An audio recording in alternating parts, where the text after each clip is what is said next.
This is Miriam, and you're listening to KXVS, the voice of Stockton. You know what I got? I got a picture of his face with the little pillow on, the sleep face, and we're in Chicago.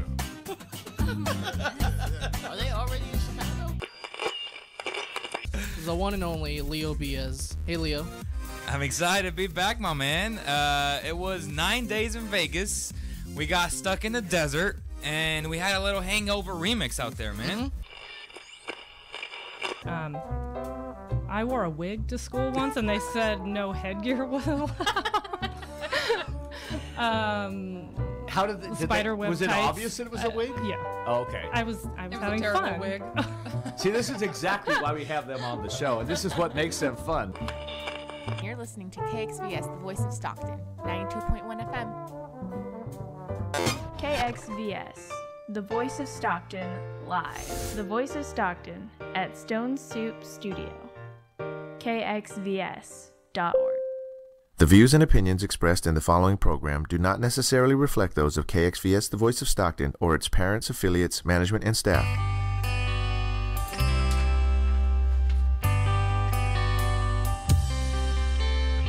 KXVS, the voice of Stockton, presents Connections, Peace and Justice Radio, with your host, Bruce Giudici.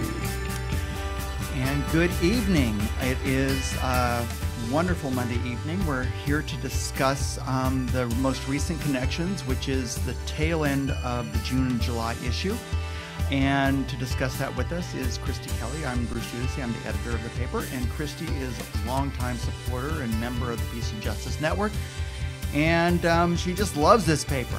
and so although sometimes the news that's in there is challenging, I think it's stuff that we all have to know about and stuff that we can take action on. So that's the most important thing about the paper. So I'd like just to jump right in on it and talk about the cover page. And the cover page of Connections for the June-July issue, which hopefully you've seen, and if not, you should pick it up at our many distribution sites, talks about destroying a landmark, degrading a community. And what the discussion is about the Greyhound station that was most recently torn down within the last, week or so. And this is a discussion of that process and why, although it was too late to keep this from being torn down, and who knows if how much citizen action it would have taken to stop this from being torn down. It's just sort of a lesson to folks who live in Stockton that the buildings that we have here have value and can be reused. One of the principles that we talk about on Earth Day is to reduce, reuse, and recycle before we throw things away. And because we know that when you throw something away, it just doesn't go away, it just goes somewhere else. And right. So what the destruction of this building meant was that it could not be reused. And so now there's going to be something in its place that is surely going to be less remarkable. And that's what this article discusses is how it could have been used, how the building could have been used as a community center, it was a large space. I mean, Christy, you said that you spent a lot of time in that Greyhound station. I spent a lot of time there. I spent a little bit of time, but we had kids going back and forth to San Jose for many years, so we would drop off, pick up. Yeah. Use the Greyhound a lot, and I honestly wondered if it could be used as something else. It is a cool-looking building, or it was. Yeah. And it's true. Now it's in a landfill somewhere. Right. Hopefully it's being repurposed in other ways. Maybe the concrete's being used differently. I don't know. And so often that's what happens in our communities, in our societies, is that we like if we see something that's more than 20 or 30 years old, we say, well, we can replace that with something that's newer or more sleek or better. But rather than looking to repurpose a space that might require a little bit more creativity, and you think that in other countries that they wouldn't be so quick to quickly destroy something that was a perfectly habitable building. I mean, it had large open spaces within it. You could have had all sorts of different community work going on, and that's what this article discusses. It talks about how now what's going to replace it is a couple of drive-throughs and probably similar to what the Gateway project was on the other side of the crosstown freeway. Which is a real shame, because this is an opportunity to make a really nice walking area with a park, maybe tie in the Delta and the port. But it's going to be, well, we'll see. We'll see. It will be nice if it turns out to be something that draws people down to that area rather than driving through the area. And that's what Robert does a real good job discussing that and saying, that the drive-through mentality means that the place isn't worth sticking around for and enjoying. That people just like to stay in their cars, stay separated from each other, go in, take their, like the Dutch Brothers, I think it's the Dutch Brothers coffee place around here, rather than going to the Blackwater Cafe or something and just having a cup of coffee with your neighbors. Right, and the Impresso is gone because of the misuse of a whole block of buildings. And the Impresso is a coffee shop that was in the Stockton Royal in the theater.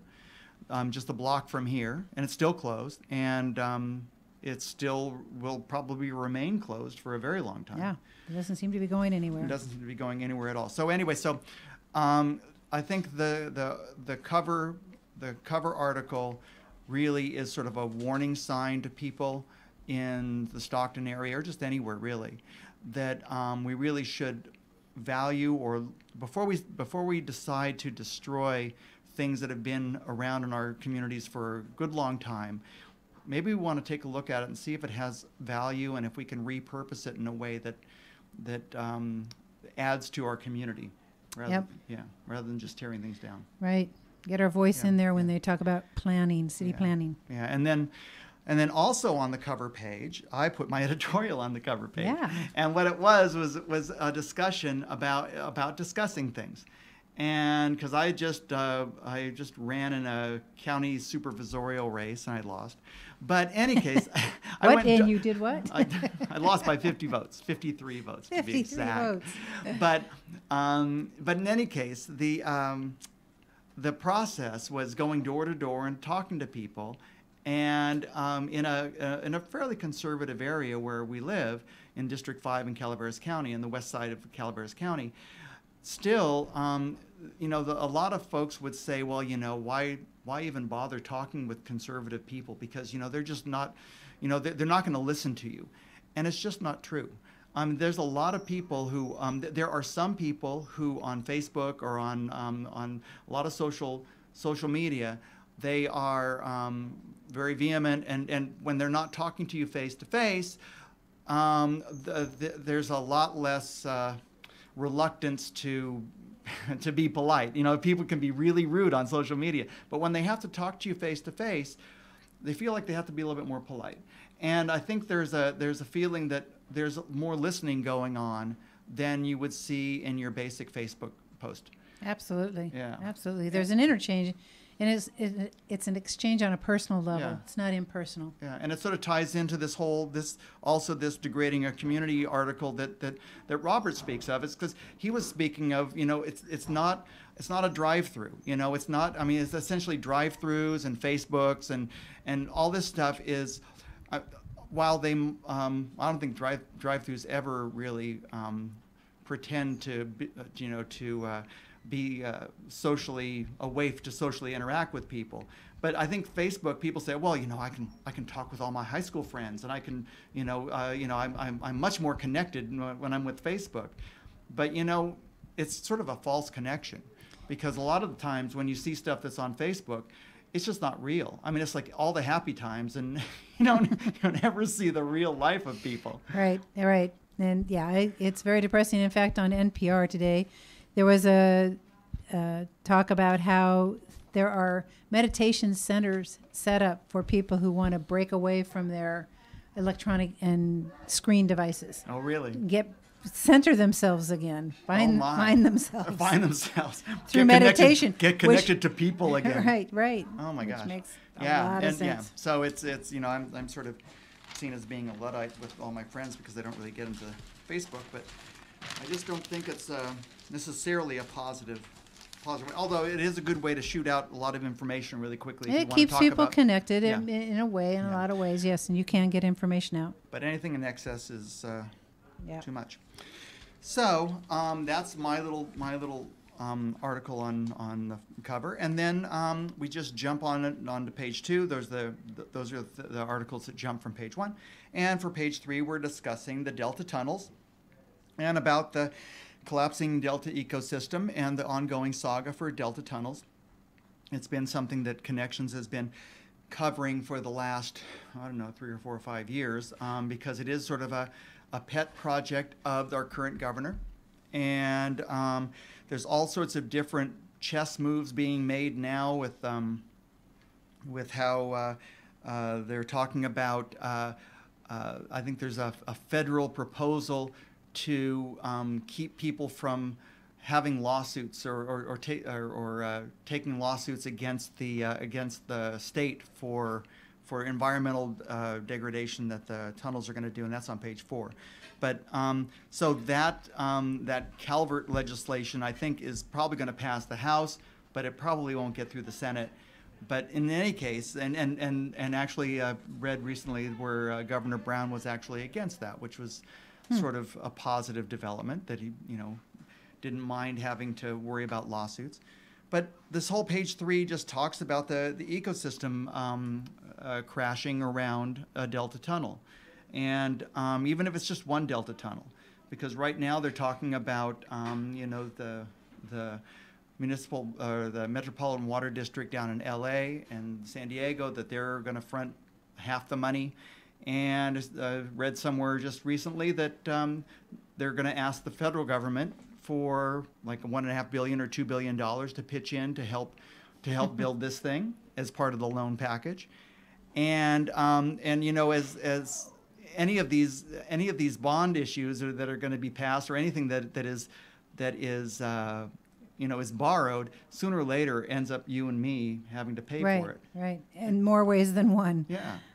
So this whole project was pitched that it was going to be paid for by farmers, and now it looks like the farmers are trying to, or the farmers or other consumers, like say the urban folks in LA.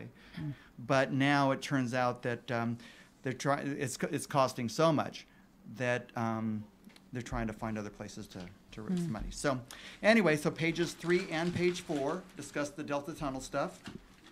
And then on the bottom of page 4, we're talking about the EPA blocks the release of a major water contamination study, and this is part and parcel. And then that's a federal deal.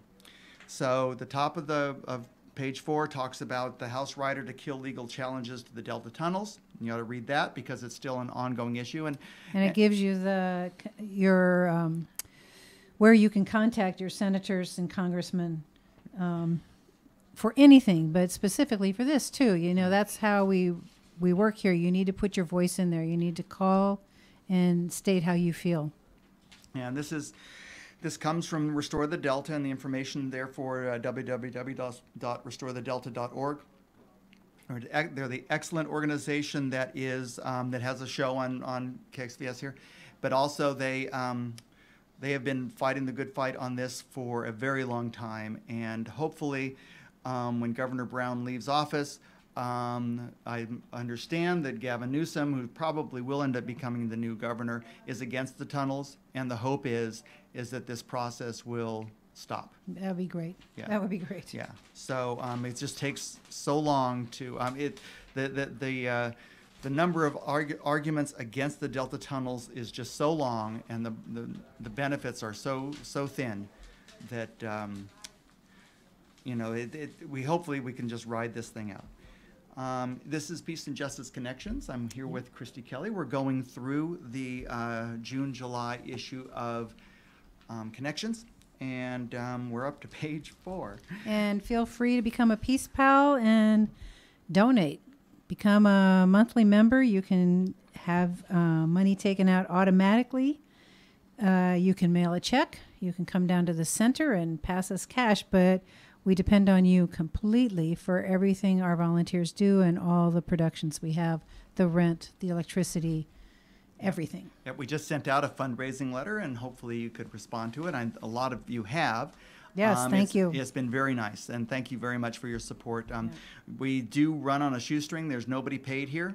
We just all do this on our spare time, and because we really care about these issues and want to help you, give you the information that you can use to write a letter to your congressperson or to talk to your cousin or nephew or neighbor, and just ask them about these issues, because it's just really important that that this perspective gets across to folks. So on the bottom of page 4 talks about how the EPA was blocking the water contamination study. But moving on to health insurance on page 5, and why it's time for Medicare for all.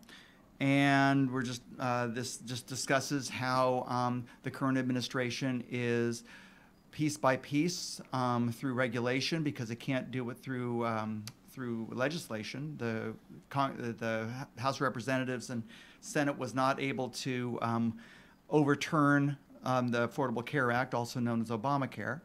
And so in lieu of overturning that through legislation, what the administration has decided to do is to try to undercut it in an administrative way. And so what they did here was, as part of the huge tax cut bill that they enacted in December, that gave corporations huge amounts of money, and very well-off people lots of money. Part of that bill, they repealed the individual mandate, which meant that the repealing of the individual mandate meant that that was going to save the government money, because they weren't going to have to pay subsidies for some of these people who were required to have health care coverage. So as part of the deal to give money to the rich in the tax bill, what they did was they took money away from the subsidies that got people health insurance. And so little by little, bite by bite, the administration is changing the rules that unraveling essentially the rules, and makes it more difficult for the insurance business to continue. And of course, what this article is saying is, well, maybe the insurance companies or the insurance business doesn't have to continue. Maybe it can move along and come up with a Medicare for all system. And last week, Kathy and Max and we discussed the Medicare for all, and next week we're going to be talking about again Medicare for all, because it's going to be Medicare's it's a birthday for Medicare that's happening next week. And so we'll be talking about that. But read through this. This is talking about healthcare, talking about at the bottom, talking a Novartis investment of $1.2 million to Trump's lawyers, so that they could ensure that that Trump was not going to consider increasing or having any sort of legislation where drug prices were going to be lowered. Because at one point when he was campaigning, he was talking about how high drug prices were and how he was going to really crack down on drug price increases. And most recently, what he's come up with has been pretty lame and pretty voluntary. So anyway, so keep an eye on that, and we'll have that in our next radio show. And page 6 is fairly topical. Page 6 and page 7 are pretty much our discussion of military issues. And page 6 talks about Washington appears to be gearing up for a third Gulf War. And that's sort of, we came up with this, well, we could run this article just about every issue. Because just today, there was just some major distraction that Trump came up with, where he got very upset with Iran and said, well, you better not threaten us, because we're going to rain fire and brimstone on you, or some such Trump talk. Right. And so anyway, but here are the facts as to why Washington has been sort of or how Washington has been gearing up and moving towards another war in the Gulf, because now there have been 2 Gulf wars. There was the first Gulf War under the first Bush, and where we had where the American ambassador to Iraq essentially gave the green light to Saddam Hussein to invade Kuwait. He did invade Kuwait, and then somehow we got all upset and said, well, you can't invade Kuwait now, and we mobilized all of our European allies and kicked Saddam Hussein out of Iraq, out of Kuwait, and moved him back to a no-fly zone that was very small within his country. And for the next 10 years, pretty much enforced that no-fly zone and impoverished and punished the Iraqi people for that period of time until George the Second came in, and he concocted a weapons of mass destruction war that was concocted out of whole cloth, and he went to war with Iraq for the second time, and that cost thousands of lives and billions of dollars. And now we are talking, and totally destabilized the area. So now, out of that came Al Qaeda, and out of that came much destabilization. And now, what we're looking at now is getting upset with Iran, and with what we're saying Iran is doing in terms of destabilizing the area. And so we're siding with the Saudis and other Arab countries against Iran. And so it's pretty much detailed here. The concern with this is as the administration finds itself in more and more hot water with other things that it's been doing in terms of the meddling, the Russian meddling, and the other, all the trade wars and all sorts of other things that are unpopular that Trump is doing. The concern is that going to war is one way that a unpopular president can whip up support. Right. It's been done before. It's been done before. George W. Bush was not a popular president before 9/11. And after 9/11, he became like, Caesar. It's like, oh my, the popularity for George W. Bush went from like, maybe not as bad as what Trump is now, but it went up to like 85% or something. Just because the United States wanted to be patriotic and wanted to back the person who was going to strike back against the evildoers.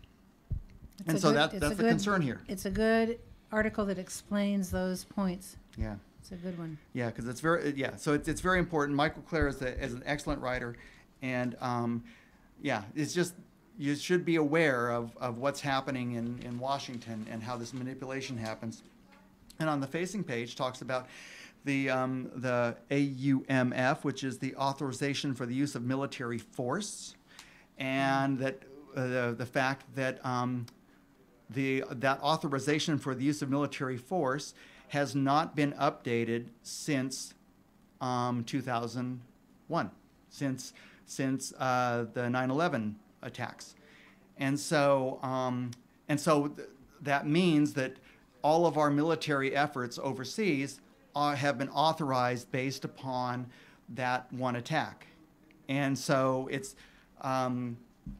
At some point, Congress is supposed to weigh in on whether or not we go to war against certain actors. But they have to do it within 60 days. And what this has been, it's been 18 years, right, or 17 years. And then we've done many different up leveling of that authorization of military force has been used many different times. And they haven't weighed in different parts of the world. All over the world. All over the world. And using this as their justification because they're saying, well, it's terrorism. So, terrorism, I mean, if we were fighting against terrorism in 2001, so now we're fighting against terrorism in 2017, whether it's in Indonesia or whether it's Yemen or whether it's in, wherever, Somalia or any place in Africa. Or, it's so the point of this was that that the discussion was happening in the Senate, I believe, and they introduced a bipartisan group of senators introduced a new authorization for the use of military force. Of course, it lost, but at least it was brought up. And the concern will be if on the facing page we're talking about some new war that's being whipped up against Iran. At what will the administration go to Congress to get authorization to use military force if it decides to use military force? Right. Because Iran has nothing to do with 9/11. It would be in the same way that Iraq had nothing to do with 9/11. Well, the people have nothing to do, and they're the ones who are suffering. Exactly. And so, yeah, and I just heard a report on NPR today about, how they were talking real tough about Iran and how generally this tough talk doesn't help anybody in Iran, doesn't help the normal person. And all it does is that it gets them closer and closer to what happened in Iraq, which was a total destruction of that society. Right. Yeah. And then, of course, on the bottom, we talk about the how much money on the bottom of page 7. It comes up with the numbers on that we spent $2.8 trillion on counterterrorism since 9/11. Now, that's, that's been 17 years, so $2.8 trillion spread out over that period of time. That's about $300 billion a year. And that's, that's real money. That's the sort of money that could actually get you a single-payer health plan, or it could actually pay for tuition for people, or it could, if we weren't so busy stirring up trouble. Right, we could take care of people. Yeah, we could take care of people, and we wouldn't have to. Every bridge that gets destroyed or every building that is torn down. It's not just the cost of the bombs or the lives. There's the rebuilding, and then there's the shattered lives, and there's the soldiers that come home that don't come home that are shattered, altogether whole. Yeah. It's it is just such a destructive. There's a bumper sticker, what the Marines say, when it has to be destroyed, absolutely has to be destroyed overnight. Call a Marine. And oh, I haven't seen that. I'm glad I haven't. Yeah, it's just a mindset that I think we've gotten into, that where we throw so much money at the military that at some point we have to use it. Why do you continually prepare for war if you're not going to go to war? And so this is just sort of an accounting. So people who are working to combat this, the Poor People's Campaign. Yes, very good. Demanding an end to the war economy. Yeah. And that getting engaged in groups or organizations where you can actively work on some level to combat this war mentality. Yeah. And they're talking, the article, the little in the box on bottom page 7, hundreds arrested nationwide. Poor People's Campaign demands an end to the war economy. I bet nobody in Stockton or not many people have heard about a Poor People's Campaign against the war economy. Right. It's just not something that gets the top headlines of a Stormy Daniels or a trade war, but because it's very important for people to mobilize and to understand that a lot of us are concerned about this. And they just don't have an outlet. So right. The Poor People's Campaign is happening. And I want to thank Pacific Complementary Medicine Center and the Audubon Society and Best Remodeling Services for placing an ad with us. Thank you very much for your support. And folks, go out and use those services. That's right. And this is Peace and Justice Connections. We're going through the most recent connections to the June-July issue. And even though it's June, July, and in a few weeks it's going to be August, regrettably, these articles are still happening. It's not like it's old news. But what we could talk about also is that there is going to be a remarkable fundraiser for Peace and Justice Network on September 6th, a Thursday. 6th. And I think we have You look for these posters around town or flyers. It's a hair-raising affair. We're partnering with Stockton Civic Theater They're performing hair, and we're going to have a special performance where we're going to have a party on the patio before the musical, where there'll be food bites, tastes of beer and wine, craft vendors, reminiscence of the 60s and 70s. There'll be music. A lot of the local nonprofits will be here to share with you what they're doing to move things forward in Stockton and just support the folks of our area, and how you can support them or how you can get engaged and work to do good deeds in this town.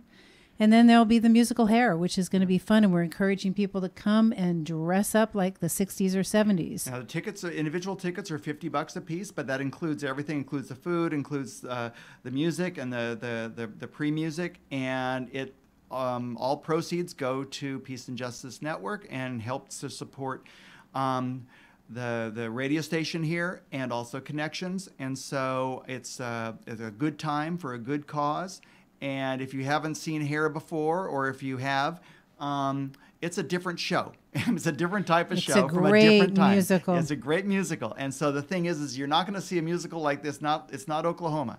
And so it's... I want to state there is brief nudity, so just be forewarned. Yes, that's right. But anyway, it's going to be a trip to the past with folks who are doing things now, and it's really important. So anyway, September 6th, we're going to, on a regular basis, we're going to be promoting that. And tickets go on sale August 1st. Yes.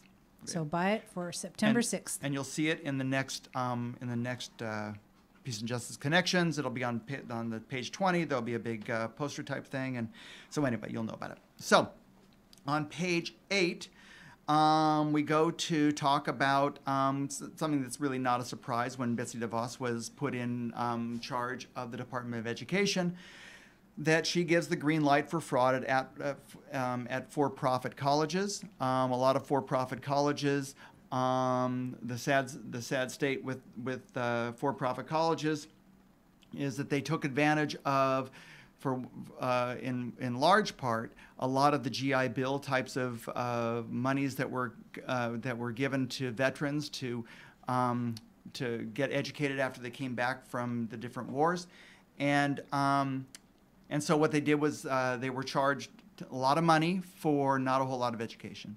And some of these for-profit colleges really didn't provide much more than a piece of paper. I mean, just look at Trump University for as one of them. I think that's probably the worst example. But in any case, she's surrounded herself with a bunch of folks who are for-profit college alumni, and they are dissolving the Department of Education's anti-fraud efforts. It's just a very interesting article that this is something that can be undone by the next administration, but currently it's just sad for people who've been taken advantage by these. Yeah, we have to alert people to keep an eye out on what they're actually getting into. Yeah, exactly. Yeah. And then on the bottom of this page, and this is before the current Supreme Court nominee was nominated, Kavanaugh, the Supreme Court gives a big win to abortion opponents. And then on the facing page, on page 9, the most extreme effort to roll back women's health care in decades. These are talking about women's health issues and how their women's health care is under attack. And so how you can fight to make certain that those things are fought back. Planned Parenthood can use your support. We have a great local chapter here.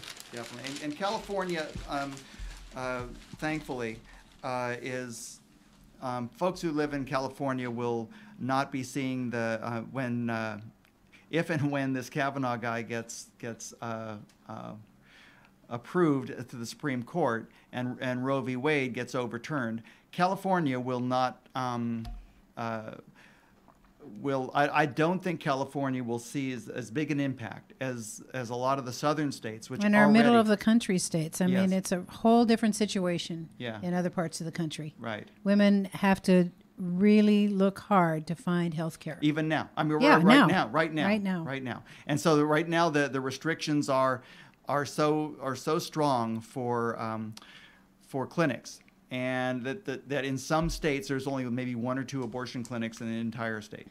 And people have to cross county lines and have to go very long distance for a very emotional and a very difficult decision that women have the right to make on their own, because we're talking about women's choice and women's bodies. And so anyway, the hoops that women have to jump through are just extraordinary. So right now, in the next issue, we'll be talking about the new Supreme Court person and that nominee. So anyway, and then we move on to pages 10 and 11. And pages 10 and 11 are talking about income inequality generally. And so on page 10, talk about how extreme inequality harms the whole society. And just talking about pollution, or talking about how communities of who are low income are just don't have the same sorts of choices or the same sorts of opportunities that the rest of us have. Right. And so, and then nearly half of all Americans can't afford basic necessities at the bottom.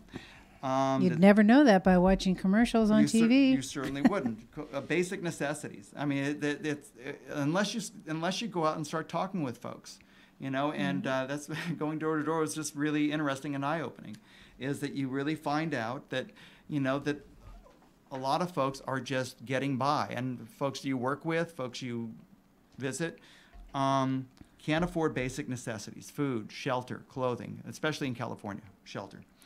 And so housing is a real strong thing. And these are working people. Yeah, right. These are people who are doing service jobs, child care, office assistants, store clerks. These are people who are working and still not making enough to survive. Yeah, because you assume that people who are working are getting by, but that's not true. That's not true. Fred Muskell has provided some notes from Homeless on page 11, which are very moving stories and very interesting stories, and they bring to life what homeless folks are going through. And on the bottom of that page, I just thought I'd place the $407 billion in stock buybacks that was facilitated by the huge tax cuts that were enacted by the Republicans in December.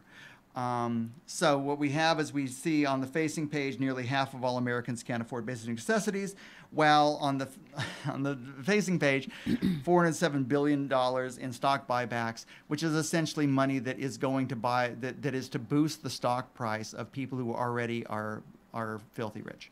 I mean, a lot of people think, well, I have stock in my 401k. Well, the amount of stock that you have in your 401k it's admirable, but it's negligible compared to how much money some of the mega rich people have. I mean, where very rich people have their wealth, it's in stocks. And so these stock buybacks won't add a single job. In fact, sometimes what they'll do is they'll cut jobs, and stock buybacks and mergers, because these companies, when they gave the tax cuts, were already sitting on huge hoards of cash. They already had enough money to do the R&D or to hire people if it was profitable for them. But when you have tons of cash, what are you going to do? Well, you're going to invest in something that's going to make yourself better off, and that's what these companies have done. Unfortunately, it doesn't make them better off. It makes them even worse. Well, yeah. Worse off in terms of moral realities. I can't even get the words out. Well, what it does is it separates them even more from us, from normal people.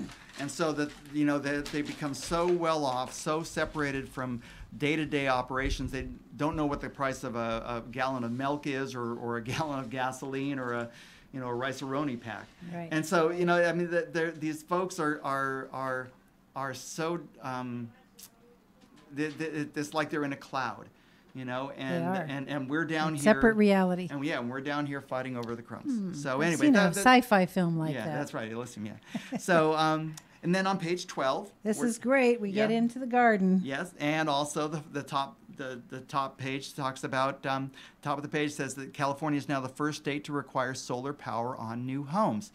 You would think that would have happened maybe a while ago. But now California is the first state, and that's why California is such a wonderful place to live. I want to thank Sierra Club for supporting us and Robert Oakes of Court Companies for putting an ad in with us. Yeah. This also gives you the classes that are coming up at the Boggs Track Puentes Farm, and let's see, we're past the 21st, but Saturday, August 19th, they're cooking demonstrations. And the 16th of September is all about corn. 21st of October is caring for chickens. 17th of November is perennial vegetables. That's great because that's the time to get your winter crops. Mm-hmm. And Saturday, the 15th of December is canning and preserving. So check it out. Yeah, out of Puentes at the Boggs Track Community Farm located at 466 South Ventura Avenue. Puentes is a great supporter. They're out at Earth Day every year.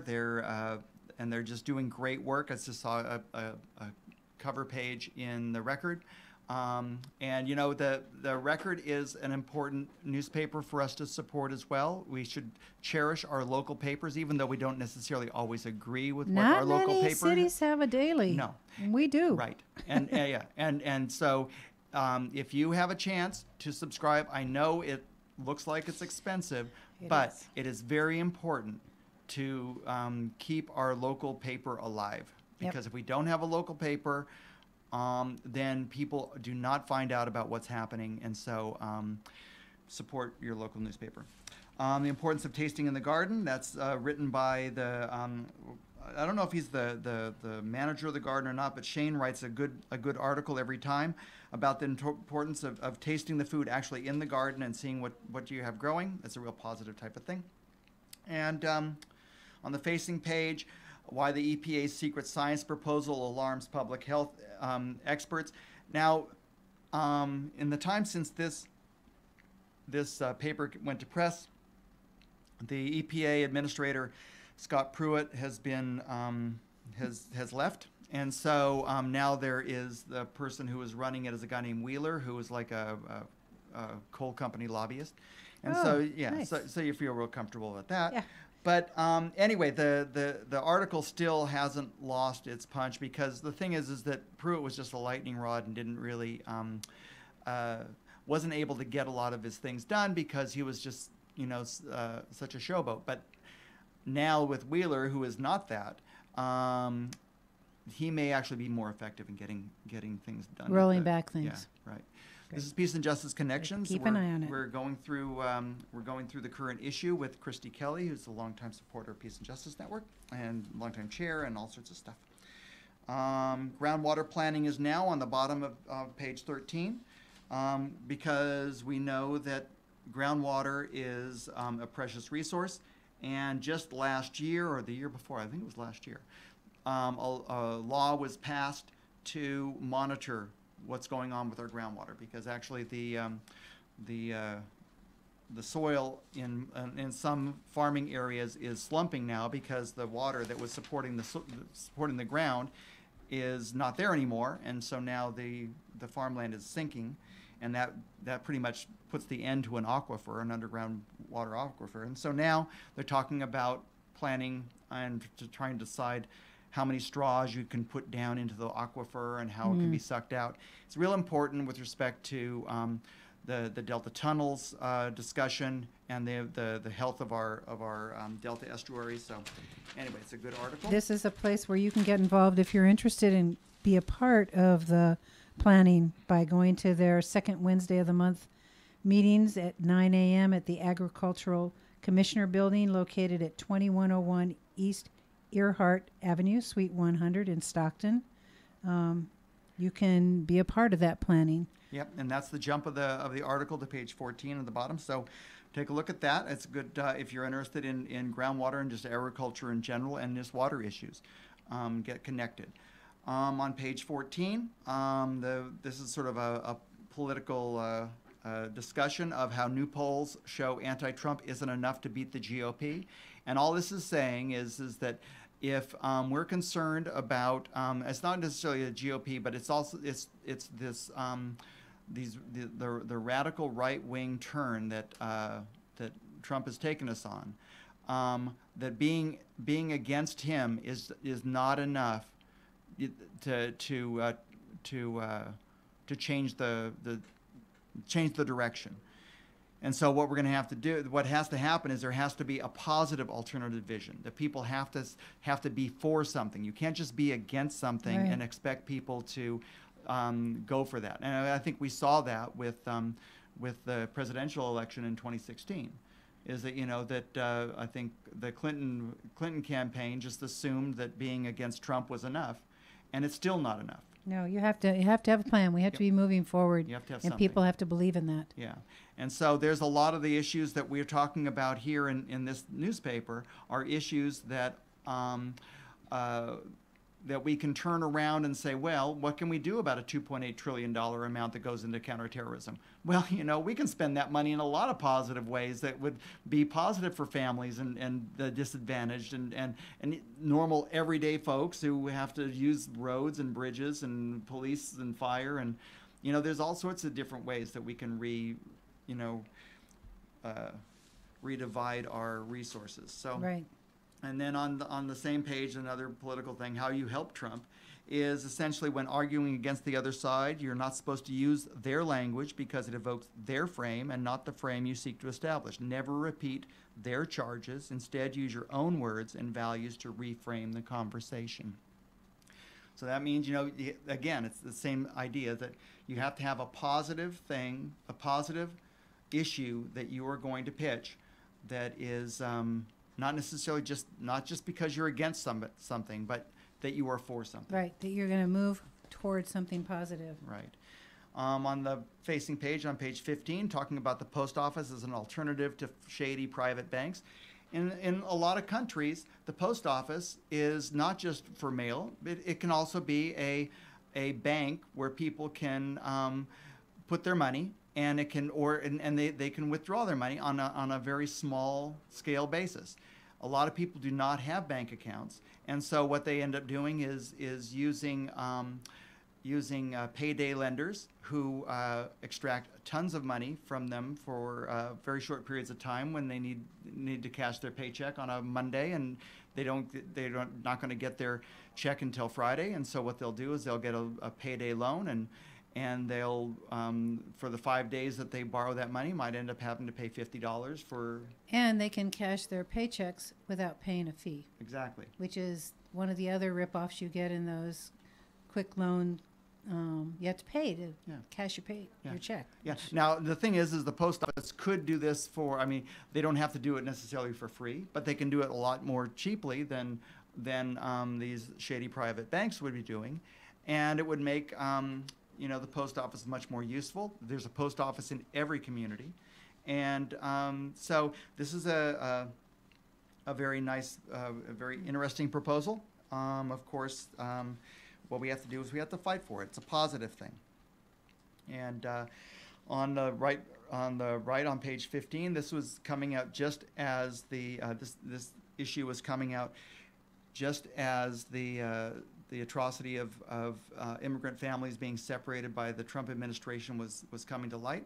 And so this is a first take on where are the children, hashtag where are the children. And we're still asking that question. And we're still asking that question. And they're not reunited by any means. No, this paper we finished in the end of May, and here we are at the end of July, and this question still has not been answered. And that is just...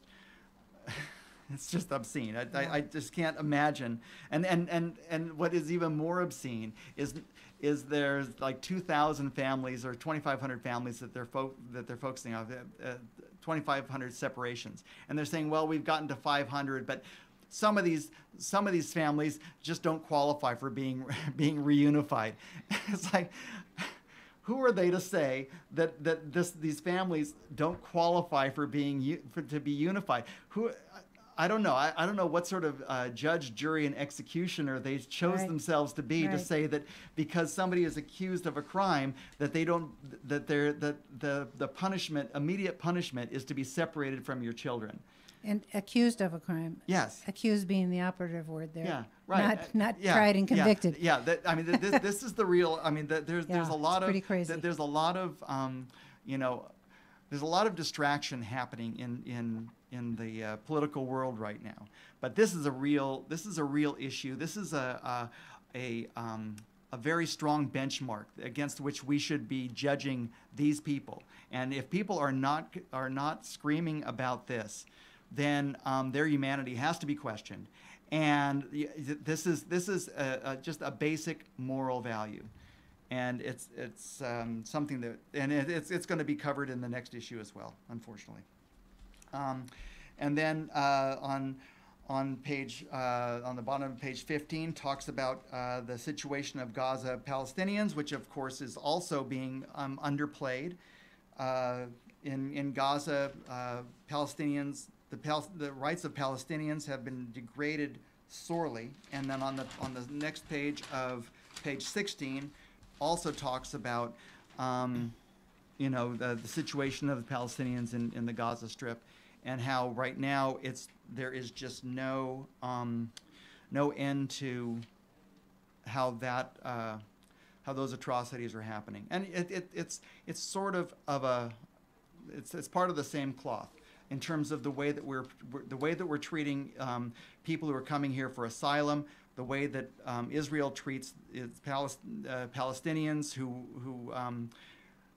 are being stripped more and more of their land and more of their dignity and ability to live, and it's not being anti-Jewish at all.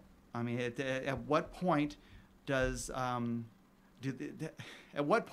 Israeli regime become so anti-humanitarian that we raise a voice? Right. You know, I mean, Bibi Netanyahu is nothing more than a fascist figurehead, and if we can't agree to that, then under the guise of saying that, you know, if you criticize Bibi Netanyahu, you're anti-Semitic, I think it loses the point of what the Israeli government is currently doing. Right. It's what's happening to the people there. It's stripping the human rights of people, and to what end? I just don't see to what end. So we have just a little bit more time. We can talk about Ollie North, the gun runner who heads the NRA. Before we talk about that ridiculousness, thank you, Roger Lang, dentist on 3031 West March Lane, and to Leela Nelson Realty. Yay. And the law offices of Ann Cerny, Shelley Lott, and Langley Cruz for supporting us. Long-time supporters. Excellent. And then, so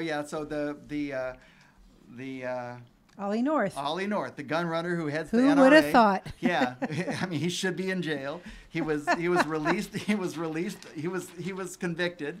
He was released on a technicality, and now he is running the NRA. So it just goes to show you, you're not ever, when you think you're down, just think of Ollie North and say, you could always end up being, making lemonade out of those lemons. Oh my gosh. Yeah, it's disgusting. Yeah. So let's just go right on. Yeah, really. Page 18 and 19 are our calendar issues, and then on the back page we have Vic Bernsdorf's discussion of social democracy, a more humane business model. This is a great clarification of social democracy. It's a nice He did vision. a great job. Yeah. And it's, if you want to talk about, where we want to be rather than being what we're for rather than what we're against, that's essentially what Vic has done here. And it's an excellent piece. And it's very positive because, we can change this. A lot of these problems are human created. And a lot of and they're things that we can change. There may be a lot of voices that say that, you can't change anything because you're just one person. What can one person do? Well, one thing you can do is you can vote. Another thing you can do is vote. Another thing you can do is you can read this connections to your friends and get them to vote. And get involved in community work. Talk to people. Be as active as you possibly can be, and get everybody to vote. That's right. And talk about it before they vote. Yeah, Make conscious decisions. Now in California, we do have things locally that are going in the proper direction, but federally, we really do need to make certain that our voices are heard, that California can be the leader. I see that you brought a book. I brought a book. Christie? I just want to say I'm not on. Yeah. Let's hold it up. Yeah. I found it at the library through my ebooks, and so got to listen to it on tape and found it amazing. The title is "When They Call You a Terrorist: A Black Lives Matter Memoir" by Patrice Cullors and Asha Bandele. And there's a foreword by Angela Davis. And it is a memoir of one of the women who started the Black Lives Matter movement. Wow. And And that didn't just spring out of nowhere. She goes back and tells her story and her experiences along with extended family and how it formed her to be the activist she is today. It's a very well-written story. It's very powerful, and I really encourage everybody to read it. you're going to write like a 200-word piece for the next connection. We'll right? see about that. Yes, to remind people, because not everybody listens to this, but That's When They Call true. You a Terrorist, a Black Lives Matter memoir by Patrice Cullors and Asha Bandele. Yeah. Very good. Great book. Excellent. Now, also, I just want to remind you, just before we finish up here, that on September 6th, we are going to be holding a hair-raising affair, which is a fundraiser for the Peace and Justice Network. From 5 to 7:30 is going to be a little happy hour where we'll have Party on the patio. party on the patio, and there'll be wine and beer and little finger foods and vendors, vendors of Music and crafts. jugglers and Yeah. all kinds of fun and things. then nonprofit organizations, if you're interested in helping out, and some of the things we've been discussing here, if you want to get connected and want to get active, it'll be September, so it'll be like political season, and then going into 7:30 will be the Hair. musical Hair. And so it's going to be a great production because it's Stockton Civic Theater doing it, and they do great work. The price of this is $50, and all proceeds go to the Peace and Justice Network. So it's a way for us to raise funds to keep connections coming to you and to keep KXVS coming to you. So consider it, put it on your calendar, mark the date. It's a Thursday, September 6th. And anyway, so that's connections. We are about ready to put another one to bed in the next week or two. And so we look Which means forward we're getting another one out. That's right, we're getting another one out. That's what that means. So anyway, so we're going to be delivering that on July 31st, and that'll be the August, September issue. So thank you very much for listening to Peace and Justice Connections. This is Bruce Giudici with Christie Kelley. Good night.